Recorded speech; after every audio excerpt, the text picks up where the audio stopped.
Hace poco más de 2000 años, en este lugar sucedió algo extraordinario, algo que la ciencia no comprende y que ha tocado el corazón de millones de personas. Sígame y le contaré otra asombrosa historia.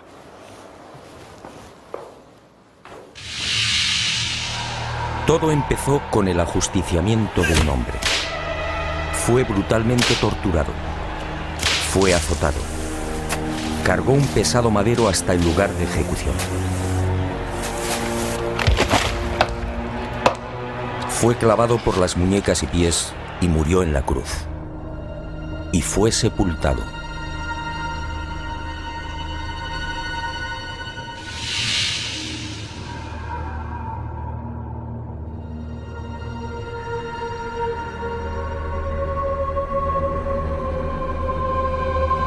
Y sus restos fueron envueltos en un lienzo de lino.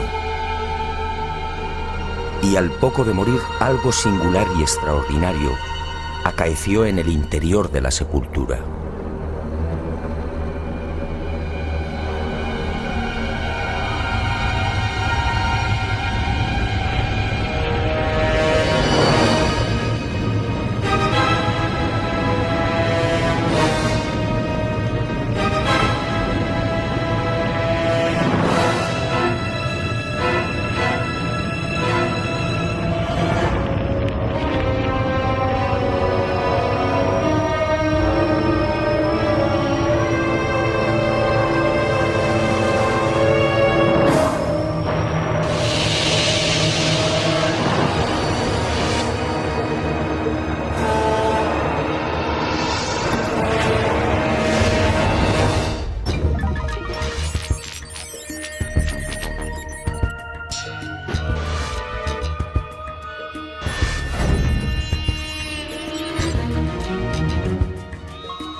Y al poco de morir, en efecto, algo singular y extraordinario acaeció en la sepultura.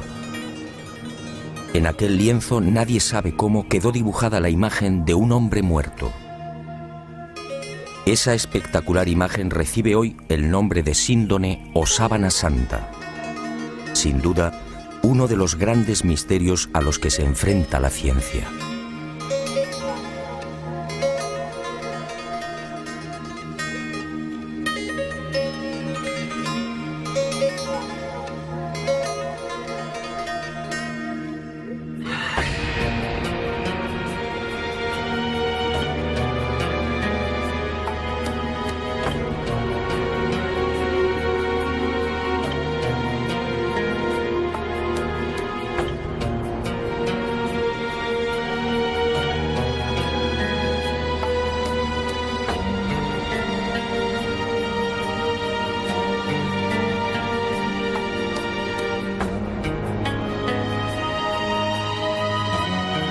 Tras aquel enigmático y trascendental suceso que los creyentes en Jesús de Nazaret identifican con la resurrección, el lienzo de lino desaparece y se ve envuelto en toda clase de leyendas y rumores. Eusebio de Cesarea, por ejemplo, insinúa que la sábana fue sacada de Jerusalén antes del asedio por las legiones romanas de Tito.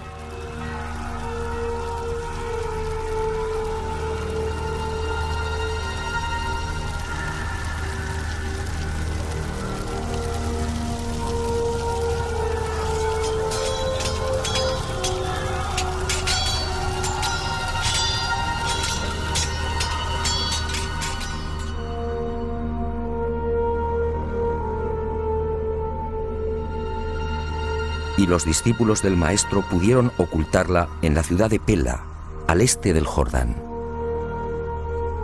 Los evangelios apócrifos, en cambio, señalan otro destino y narran la historia de un rey sirio, Apgar, enfermo de lepra, que al saber de los prodigios de Jesús le ruega que lo cure. En una más que supuesta carta, Jesús responde anunciándole que una vez cumplida su misión enviará a Edesa, la actual ciudad turca de Urfa, a uno de sus discípulos para sanarle. Y la tradición asegura que Apgar, al envolverse en la sábana santa, quedó curado.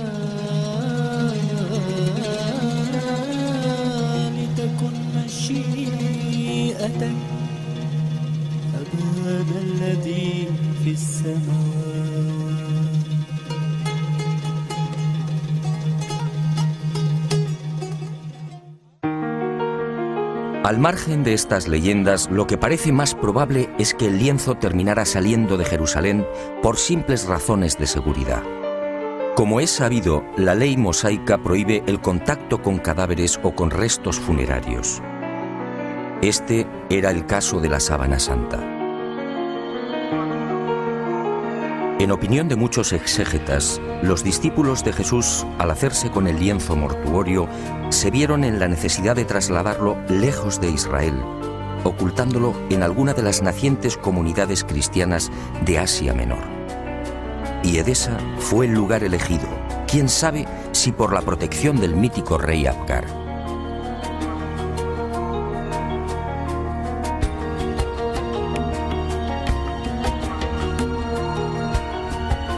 Esa misma leyenda asegura que uno de los hijos de Apgar V, al hacerse con el poder, retornó al paganismo, persiguiendo a los cristianos de Edesa. Y la sábana fue escondida en el interior de la muralla, sobre la puerta occidental. Después, durante siglos, silencio. Y en el año 525, al fin, una nueva pista. Cuentan las crónicas que en esa fecha Eulalio, obispo de Edesa, tuvo un sueño. Y en él, una mujer le señaló el lugar donde se hallaba escondida la sábana. Al retirar los ladrillos de la muralla, el obispo en efecto encontró el lienzo. Desde entonces, la imagen del hombre muerto fue expuesta y venerada en Edesa. Y no se sabe exactamente por qué, pero solo fue mostrada la cabeza. Esta imagen recibiría el nombre de Mandilion, una imagen que inspiró sin duda a infinidad de artistas bizantinos y medievales.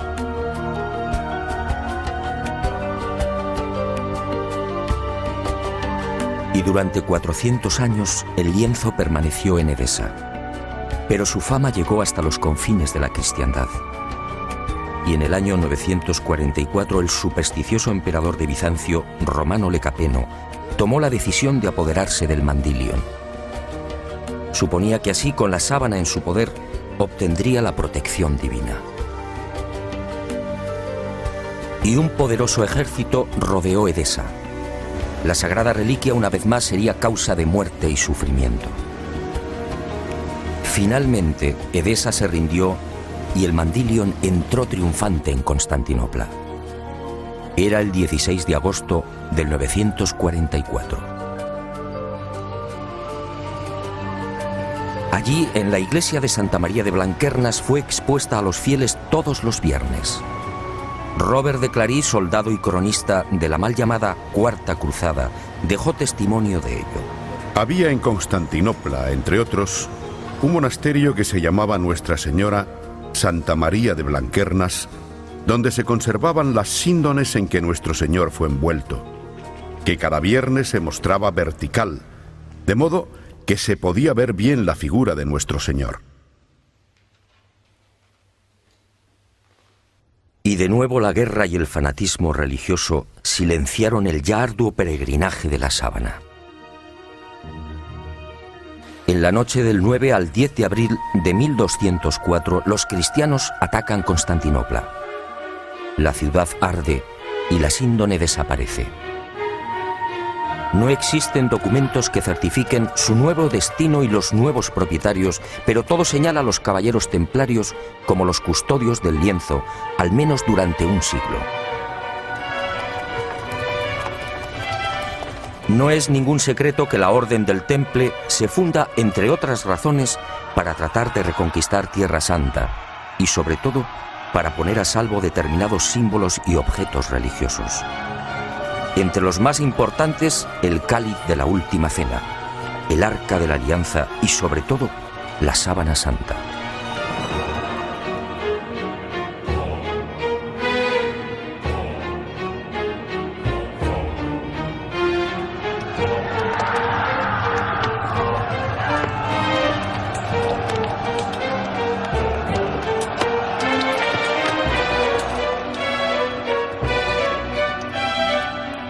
Los caballeros templarios disponían de una información privilegiada y a lo largo de la conquista de los santos lugares peinaron Jerusalén y los subterráneos de la Ciudad Santa. En especial, los túneles y cámaras secretos de lo que fue el primero y segundo templos de Salomón. ¿Encontraron lo que buscaban? En mi opinión, nunca hallaron el Santo Grial o el Arca, pero sí la Sábana Santa.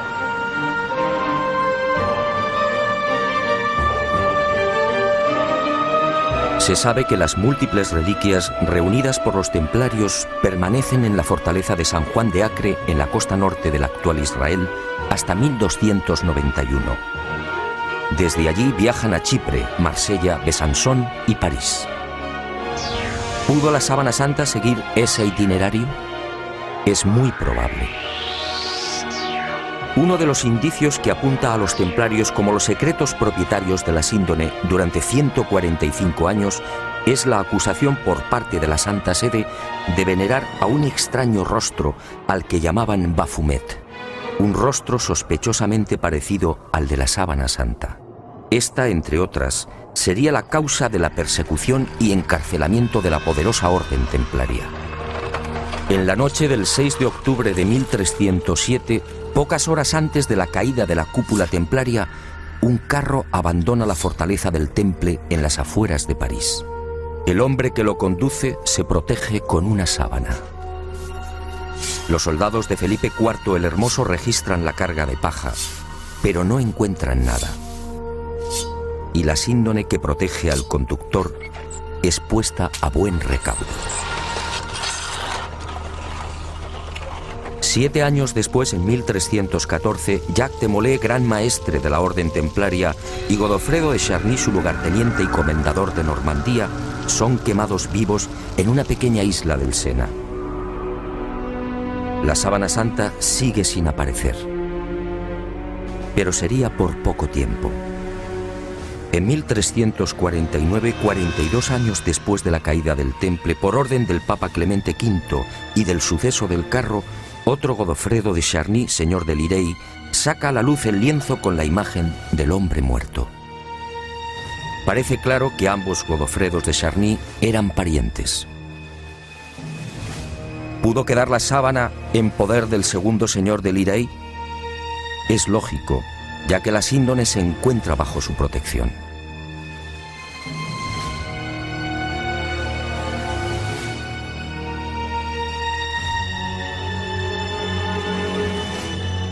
Y el sagrado lienzo es expuesto de nuevo a la veneración pública.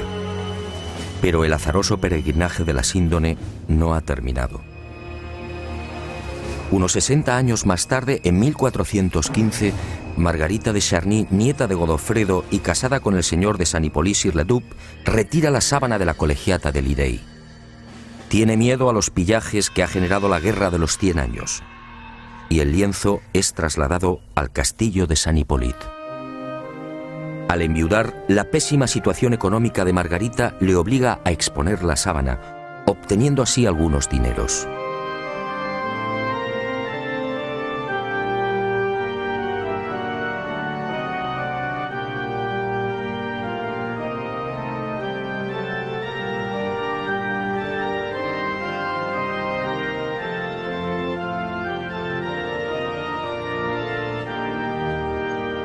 Las penurias económicas de Margarita de Charny se agudizan y finalmente se ve obligada a ceder el lienzo a la Casa de Saboya.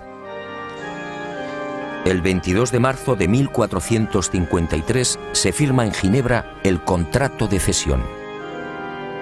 A partir de ese momento y hasta 1983, la síndone sería propiedad de los Saboya. El 18 de marzo de ese año, los herederos de Humberto II de Saboya, ex rey de Italia, entregarían la sábana santa al Vaticano. Y el lienzo, como si de una maldición se tratase, continuó peregrinando de castillo en castillo. Por fin, en 1502, reposaría temporalmente en Chambéry. Fue en esta capilla en la noche del 3 al 4 de diciembre de 1532 donde la sábana santa estuvo a punto de ser destruida. Se declara un pavoroso incendio provocado al parecer por los calvinistas y la urna de plata que contiene la reliquia, regalo de Margarita de Austria en 1509, es retirada en el último momento. El fuego alcanza a la urna y varias gotas de plata fundida queman y traspasan los 48 pliegues en que se hallaba doblado el lienzo. También el agua empleada para sofocar el incendio impregna parte de la sábana, formando rombos que se repiten simétricamente a lo largo de la imagen.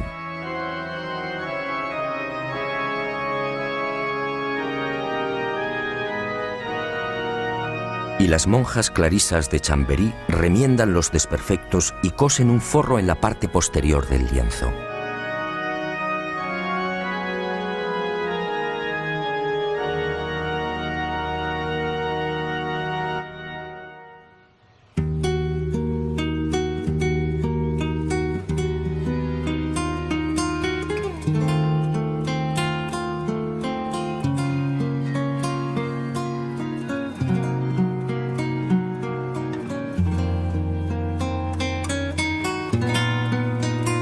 La sábana santa se salva milagrosamente y la imagen vuelve a ser expuesta, ahora mágicamente centrada entre las líneas paralelas que dejó el fuego.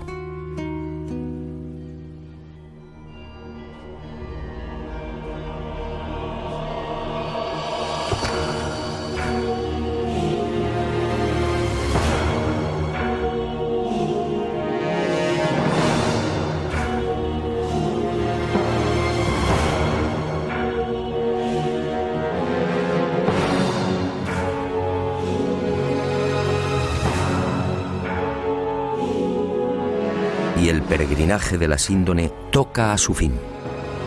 En 1578 se declara una epidemia de peste en Milán. San Carlos Borromeo, entonces cardenal de la ciudad italiana, hace una solemne promesa. Si desaparece la peste, caminará hasta Chambéry arrodillándose ante la síndone. La epidemia remite y el cardenal se dirige a Francia. Pero la Casa de Saboya, propietaria de la reliquia, se apiada de Carlos Borromeo y para evitar que cruce los Alpes traslada la sábana santa a mitad de camino entre Milán y Chambéry. Y el 8 de octubre de ese histórico 1578, el lienzo ingresa en la Catedral de Turín. Un siglo después, en 1694, pasaría a la capilla diseñada por Guarini y allí ha permanecido hasta nuestros días.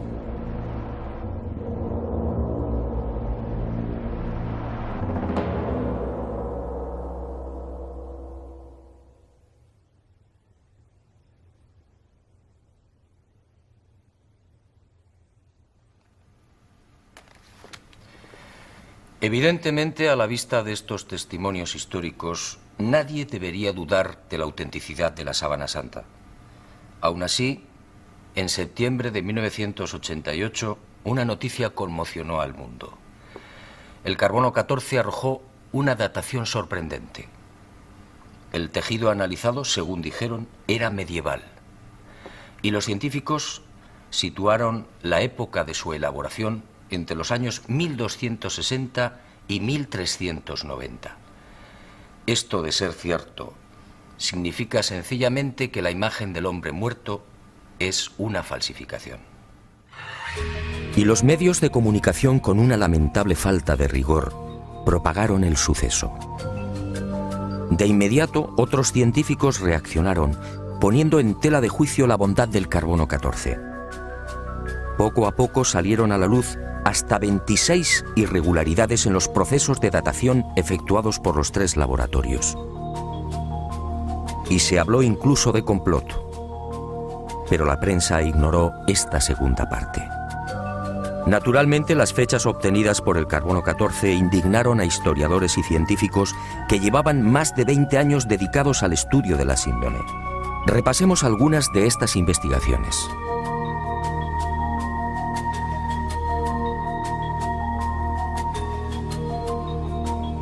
El fotógrafo turinés Secondo Pia recibe el encargo de la Casa de Saboya de tomar varias imágenes de la Sábana Santa. Son las primeras fotos de la síndone.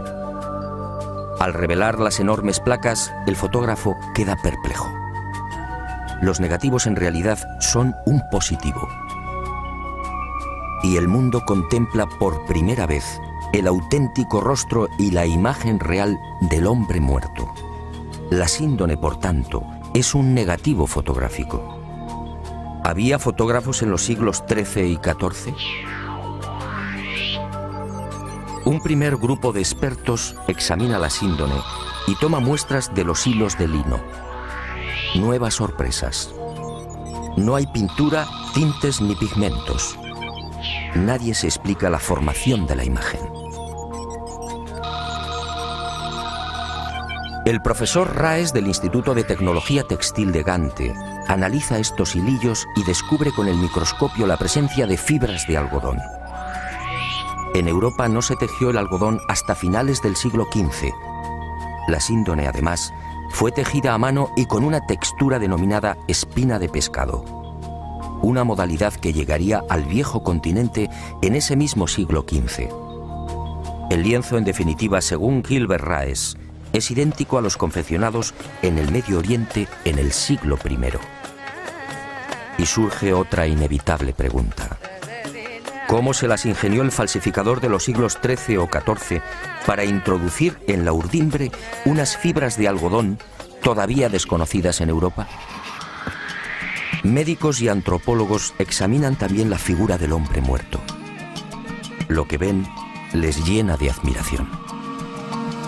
Aquel varón de claro perfil caucásico fue un atleta. Altura 1,81 metros. Perímetro de la caja torácica 99 centímetros. Longitud de las piernas 94 centímetros. Extremidades superiores 82 centímetros. Altura de los hombros, medida entre los puntos acromiales, 45 centímetros.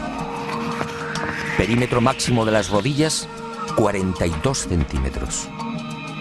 Peso total alrededor de 80 kilos. Peso aproximado del cerebro, 1.492 gramos. Rostro estrecho, con rasgos semíticos. Raza blanca. En suma, un ejemplar casi perfecto de una extraordinaria belleza.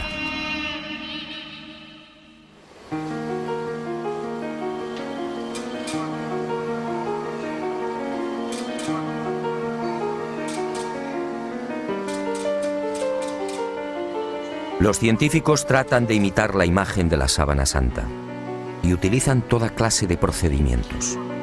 Pinturas, soluciones acuosas, calco sobre cadáveres e impresión al fuego. Los resultados, como es fácil apreciar en estas copias, son decepcionantes.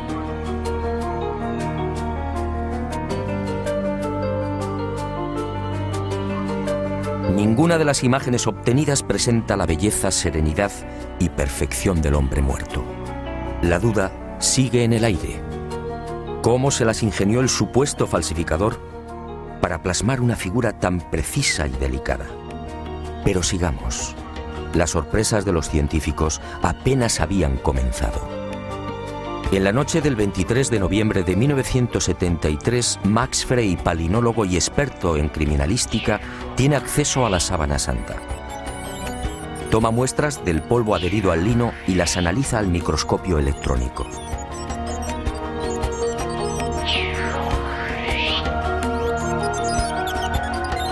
Entre los hilos del tejido fueron apareciendo ejemplares de polen de plantas típicamente palestinas.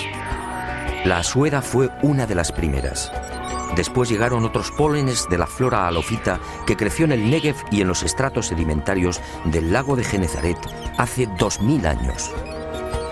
Plantas hoy extinguidas cuyos pólenes fueron arrastrados por los vientos hasta la ciudad de Jerusalén. Y allí quedaron prisioneros entre los hilos de la síndone.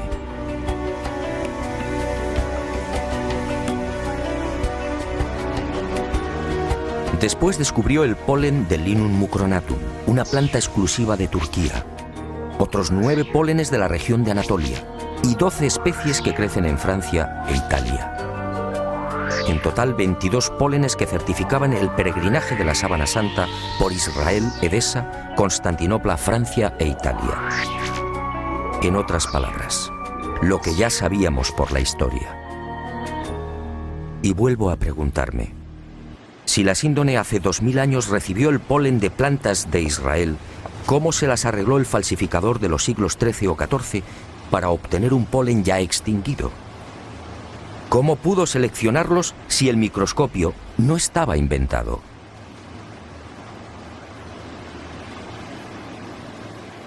Los descubrimientos de Max Frey, en efecto, hablan por sí mismos. La presencia del polen debería de haber sido más que suficiente para silenciar a cuantos negaban la autenticidad de la síndone. Pero el carbono 14 siguió eclipsando estos aplastantes hallazgos científicos. Tampoco era de extrañar al tratarse de la supuesta imagen de un dios. Si la síndone hubiera contenido la figura de Napoleón o de Ramsés II, el enigma se habría zanjado rápidamente.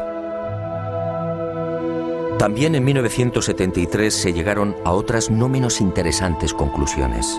En la sábana santa no hay un solo indicio de putrefacción. ¿Cómo era posible? Si la imagen era el resultado de la aplicación a la tela de moléculas orgánicas, bien de origen natural o artificial, ¿cómo explicar que el intenso calor generado por el incendio de Chambéry no hubiera modificado su color? Incluso las zonas que estuvieron en contacto con las gotas de plata fundida conservan la misma tonalidad y densidad que el resto. De haber sido una falsificación, esas regiones aparecerían claramente alteradas y descoloridas. Y la ciencia prosiguió su espectacular avance. En octubre de 1978, un nutrido grupo de científicos tuvo acceso a la síndone. Era el proyecto STURP, la mayor parte perteneciente a la NASA. Y la sábana santa fue sometida a una minuciosa y amplísima batería de experimentos científicos. Los resultados, una vez más, impresionaron a los especialistas. Veamos algunos de ellos. En la imagen del hombre muerto se observan numerosos coágulos, manchas y reguerillos de sangre. Pues bien, nadie logró explicar por qué esos coágulos aparecen intactos y con los bordes perfectamente definidos. Si aceptaban la hipótesis del robo del cadáver, dichas manchas tendrían que haber sufrido las lógicas roturas y desflecados.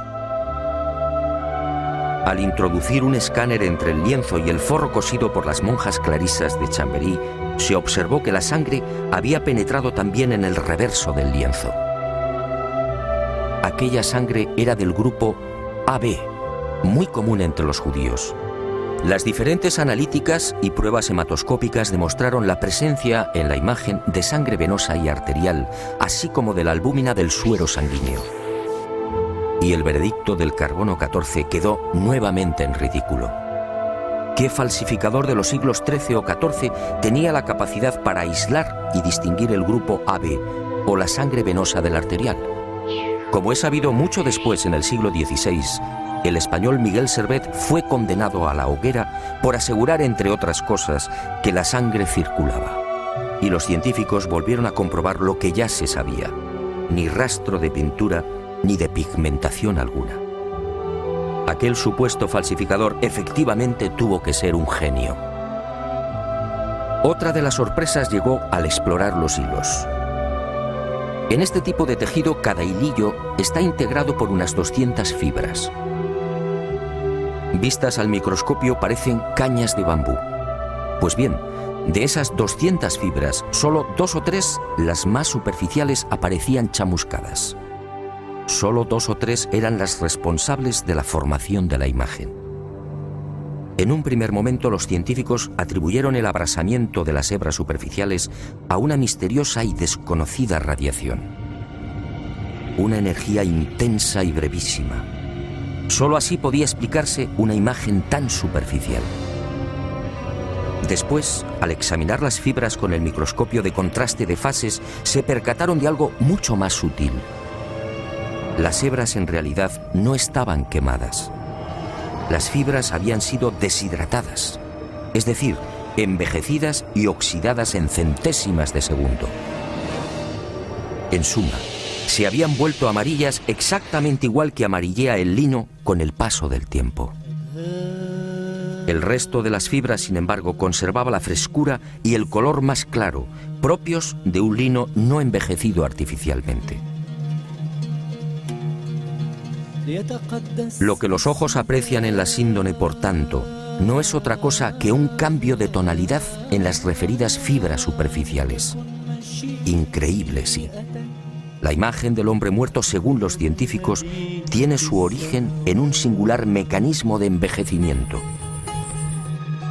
Dos de los científicos del proyecto STURP, los entonces capitanes de las Fuerzas Aéreas norteamericanas, Jackson y Jumper, serían los descubridores de otra de las singularidades de la imagen de la sábana santa de Turín.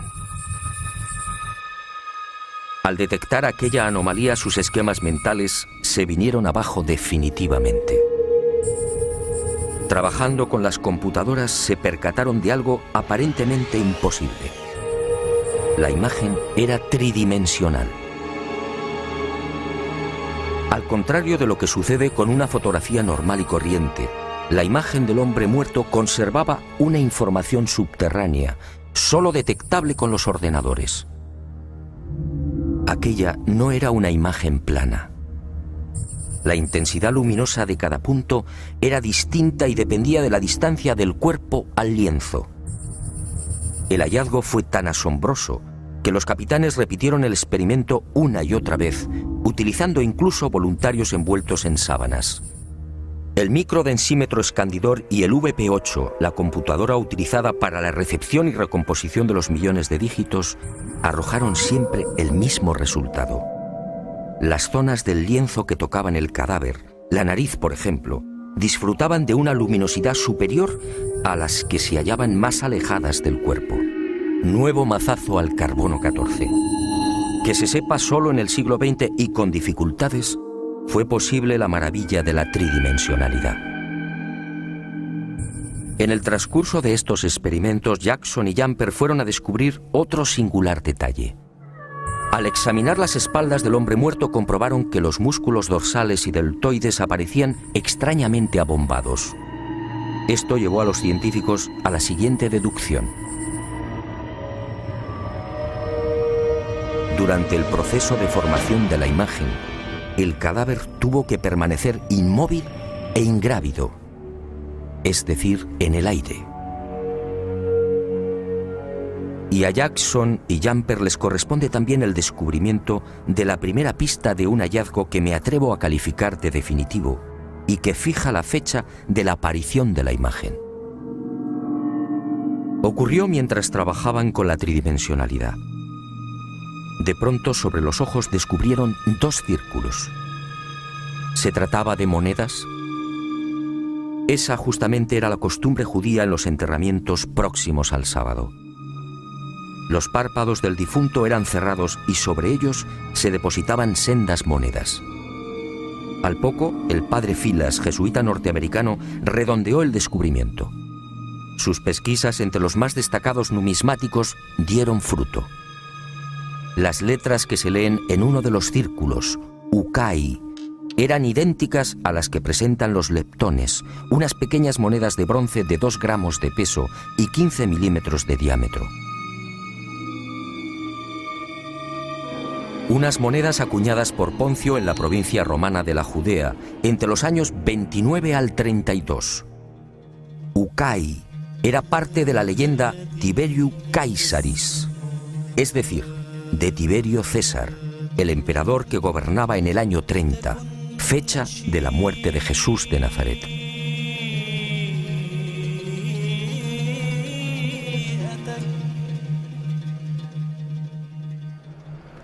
Como hemos visto, hay argumentos y pruebas científicas que demuestran sobradamente la autenticidad de la sábana santa.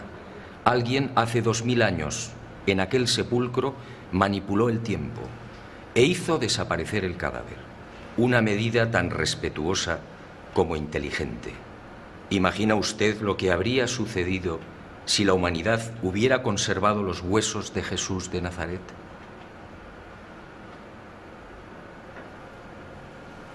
Y esa fuerza desconocida y poderosa que aceleró la descomposición del cadáver, envejeciendo la sábana, nos regaló también una fotografía única en la historia. Una imagen que recuerda el horror padecido por aquel hombre. Sígame y se lo mostraré. Ah, y una advertencia. Quizá lo que se dispone a ver y escuchar no sea de su agrado. Pero esa fue la verdad. También la medicina investigó la imagen del hombre muerto, y lo que halló causó pavor entre traumatólogos, internistas, forenses y anatomistas. Examinemos paso a paso aquella pasión y muerte. Cercana a la medianoche del jueves al viernes, aquel hombre se retiró a lo más frondoso del olivar. Y una profunda angustia lo clavó a tierra. El fortísimo estrés y quizá el miedo provocaron un singular fenómeno en su piel, la hematidrosis, un sudor sanguíneo que empezó a debilitarlo. Las manchas de sangre, en efecto, cubren toda la imagen.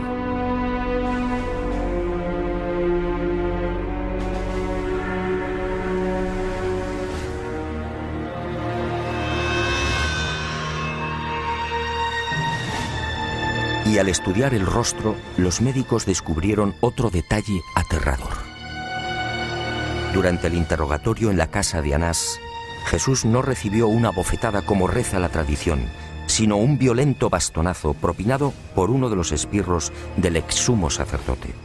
El palo de unos 5 centímetros de diámetro hundió la nariz y provocó un gran hematoma en el pómulo derecho.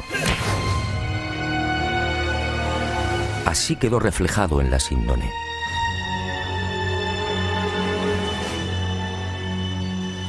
Pero lo peor estaba por llegar. Al examinar las imágenes frontal y dorsal, patólogos y forenses palidecieron. Aquel hombre había sido flagelado brutalmente. Algunos expertos han contado 120 golpes. Otros creen que recibió alrededor de 200. Golpes secos, potentísimos, que afectaron incluso a los testículos y al coxis.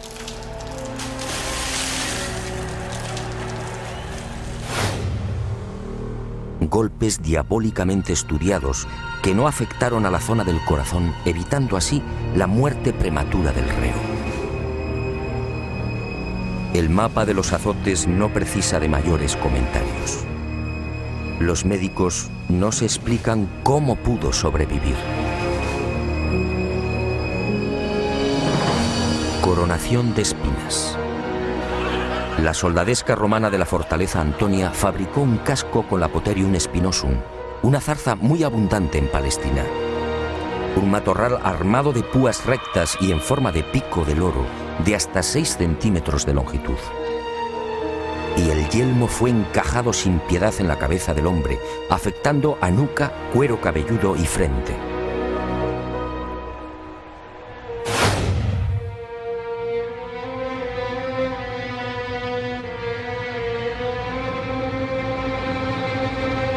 La hemorragia y el dolor fueron igualmente intensísimos.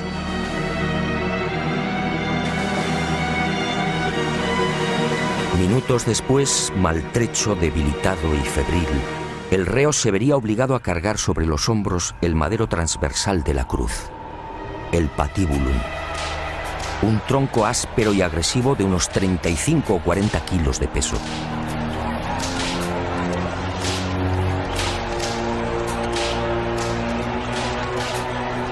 Fue amarrado con una cuerda que a su vez, tras rodear el tobillo, lo vinculó a los 2 terroristas que lo acompañaban hasta el lugar de ejecución.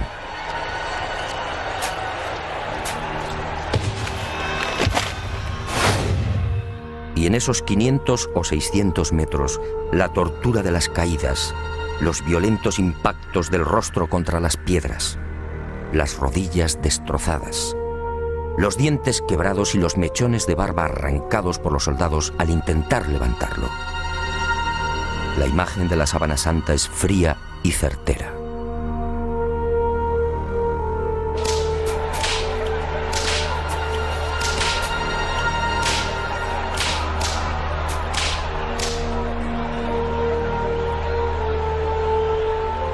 Sí, algo falló. Según los médicos, el largo clavo de hierro de unos 20 o 25 centímetros utilizado para clavar una de las muñecas debió tropezar con un nudo y fue retirado y martilleado de nuevo.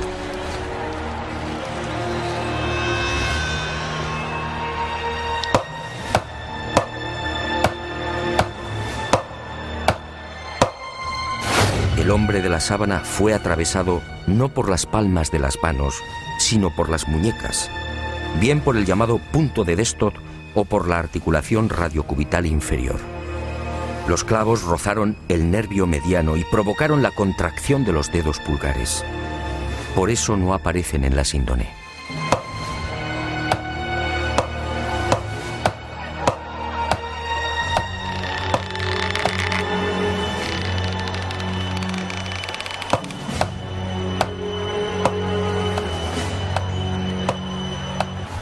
Con el tercer clavo, según los médicos, no hubo problemas.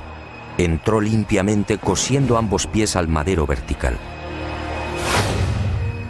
Y la pierna izquierda permaneció flexionada. Así aparece en la imagen de la síndone como consecuencia del rigor mortis. El final se acerca y el suplicio va alcanzando unos límites difíciles de imaginar. El reo necesita respirar. Para ello solo dispone de un sistema: apoyarse en el clavo de los pies y alzarse a pulso milímetro a milímetro, con la ayuda de los clavos que perforan las muñecas. El corazón bombea desesperadamente, alcanzando hasta 180 pulsaciones por minuto. A los 10 o 12 minutos, pérdida de conocimiento. Pero el hombre se recupera. Nueva lucha para obtener un poco de oxígeno. La tetanización gana la batalla. Las piernas quedan inutilizadas. Ahora solo puede alzarse con el auxilio de las muñecas y músculos de los hombros. El cataclismo es generalizado. Finalmente el corazón se rompe. La agonía se ha prolongado durante hora y media. La medicina, perpleja, sigue muda.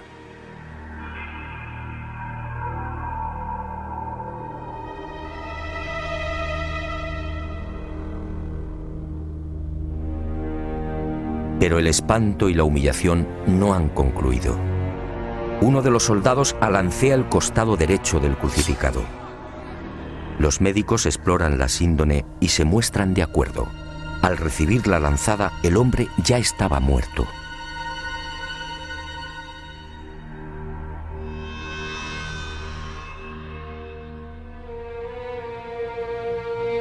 La lanza resbaló por encima de la sexta costilla, atravesó pulmón y corazón y abrió la aurícula derecha.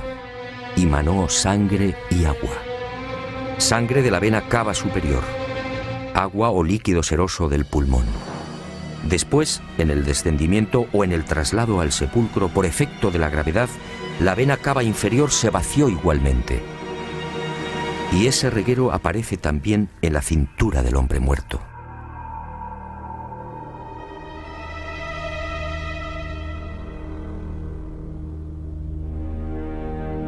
Y llegamos a una de las preguntas clave. ¿Quién era este hombre? ¿Se trataba de Jesús de Nazaret? Los especialistas en cálculo de probabilidad matemática han sido rotundos. Según Paul de Gail, ingeniero y jesuita francés, la posibilidad de que no fuera Jesús es de 1 contra 225.000 millones.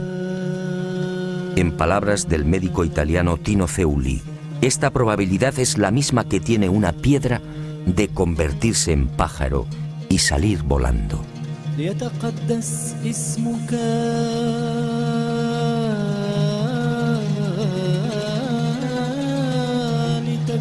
Efectivamente, esta imagen solo puede ser la del hombre que fue torturado y crucificado en Palestina hace 2000 años. Jesús de Nazaret. Y ahí surge una nueva y escalofriante posibilidad. Algún día, a no tardar, la ciencia estará en condiciones de extraer de la sangre de la Sábana Santa una muestra de ADN. Entonces el mundo podría asistir a la clonación de aquel hombre muerto. La clonación de Jesús de Nazaret. Decenas o cientos de cuerpos físicamente idénticos al del Maestro.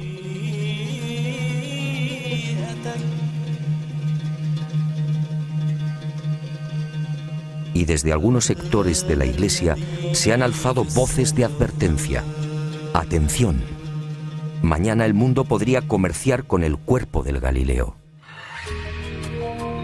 ¿Será esa la razón por la que algunos tratan de destruir la Sábana Santa o de reducirla a una falsificación de la Edad Media?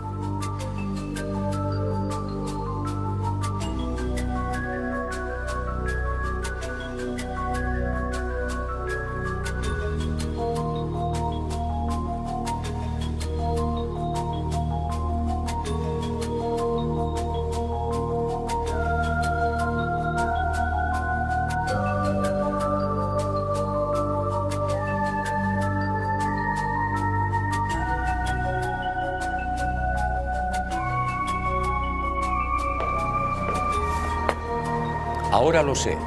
Jesús de Nazaret, mi Dios y Creador, se guardó un as en la manga. Un as para los escépticos, el as de la resurrección. Algo que felizmente también le pasará a usted.